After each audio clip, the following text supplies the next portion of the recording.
Hello, and welcome to UMAi Dry. Some of our customers have been asking us about a Cabelas Commercial Grade Sealer, so we decided to get one and give it a try. We must say it was our great pleasure to work with this excellent machine. The sealer has many useful functions, and we particularly liked the extended double seal feature for the UMAi Dry application.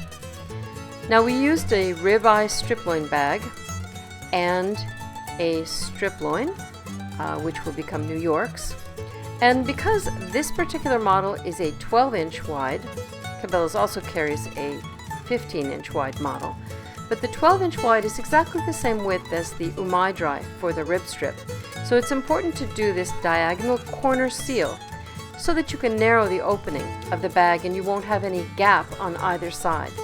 Now we're grasping the opening to create creases for airflow and inserting the vac mouse vacuum aid strip. Now the vac mouse has been placed inside the bag so that it is also resting over the vacuum channel gasket and the sealing bar.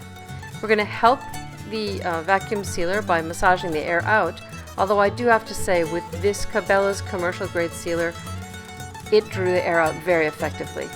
Now with UMAi Dry, if there's air left there in the crevices of the meat or in the corners, that is not a problem. UMAi Dry is not a vacuum bag. The function of the vacuum sealer is simply to pull the meat and the UMAi Dry into good contact. Small air pockets are not an issue, the way they would be with vacuum sealing. Now we did a backup seal here because we saw that a little bit of the moisture from the meat had drawn into that very first double seal.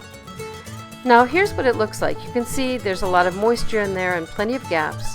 We're going to place it on an open wire rack in a modern frost-free household refrigerator to dry age for 28 to 35 days. Now as UMAi Dry is aging, you'll notice that it's very clean. There's little to no aroma, and the meat will darken to a beautiful red mahogany.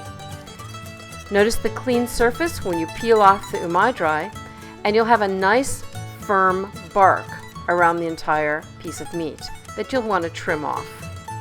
Now as we cut off the bookend of this strip loin, you'll notice there's a big contrast between the color of the outside and the color of the inside. So you want to trim off that bark all around, stake it out, and enjoy.